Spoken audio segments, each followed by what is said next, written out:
Hello, I am so excited to share with you today an artist that means an awful lot to my life. Music is in the background of all of our lives, and every once in a while, an artist comes along that we really connect with for reasons maybe we understand or do not. My name is Sarah Wagner, and I'm going to share with you today about Brandi Carlile. Brandi Carlile is a musician, a philanthropist, and a remarkable person. If you haven't heard of her music before, I highly recommend it. Some people, when I say that, they say Belinda Carlisle, and I say, no, that was someone from the 80s. We're talking about Brandi Carlile. So today I will discuss where Brandi came from, her music and philanthropic contributions, and why I connect with her music so much.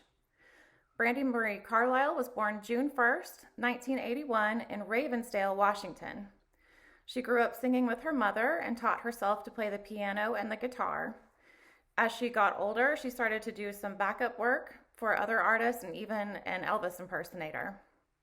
When she became a young adult, she started singing in clubs with twins named Phil and Tim Hanseroth, and it didn't take them long to get a record deal. In 2004, they signed with Columbia Records, and in 2005, they released their first album. Now, while Brandi is the headliner of that album, Phil and Tim Hanseroth are kind of the unnamed people who are also included in that. They have written and performed with her from the very beginning. So while she received a lot of acclaim from that first 2005 album, it wasn't until 2007 when she released her album called The Story that was really her breakthrough album. And that's when I connected with her from the title song, The Story. In 2008, I was getting ready to get married, and I heard the song The Story, and my husband and I loved it, and we put it as a song for directly after the ceremony. Brandi has released 7 of her own albums. She has produced on many others, and she has a little side project with a few other women called the Highwomen. She's received 11 Grammy nominations and she was the most nominated woman at the 61st Annual Grammy Awards. She has also founded the Looking Out Foundation that describes itself as amplifying the impact of music by empowering those without a voice. From neighborhood to nation, we help fund causes and organizations that often go unnoticed. Every campaign we launch is backed by our passionate donors and fans, and $1 from every concert ticket sold goes directly towards our efforts. So I'm proud to say that I have donated to that by going to her concerts. So Brandi has made an impact musically. She's made an impact philanthropically in helping out the causes that she believes in. And now I will tell you why I connect with her so much.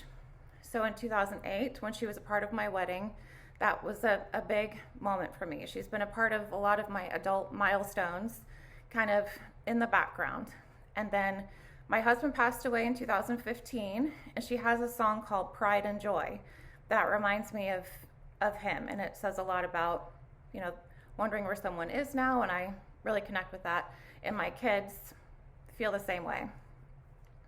So I have seen her in concert 3 different times in 3 different states just in 2019. The first time I saw her was in Dallas, and it was an amazing show. It was kind of a smaller venue, and it was really intimate and a lot of fun to see.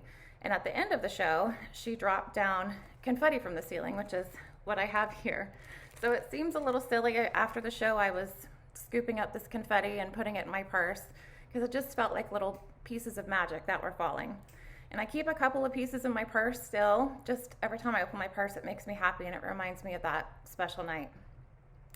The second time I saw her, I took my kids to see her in Kansas City. It was an outdoor amphitheater with seating, so it was kid-friendly. And I got this shirt, and my daughter got a matching one as well. And so we like to wear them together, and it's a special memory of when we got to do that. When I was a teenager, I really loved Joni Mitchell's music. I connected with it a lot.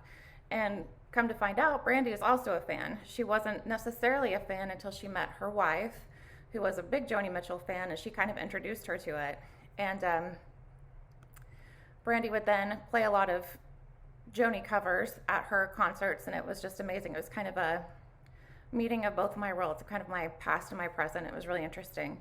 And then in 2009, Brandy did a full tribute concert to Joni Mitchell that I wish I could have been at. It was in California, and it was kind of an elite crowd who got to go, but I'm sure it was an amazing show.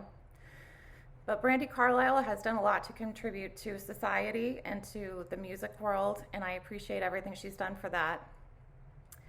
Music is kind of the rhythm to everything that I do. It's always on. I always have music on. Every feeling can kind of be tied to a song, especially a Brandi song.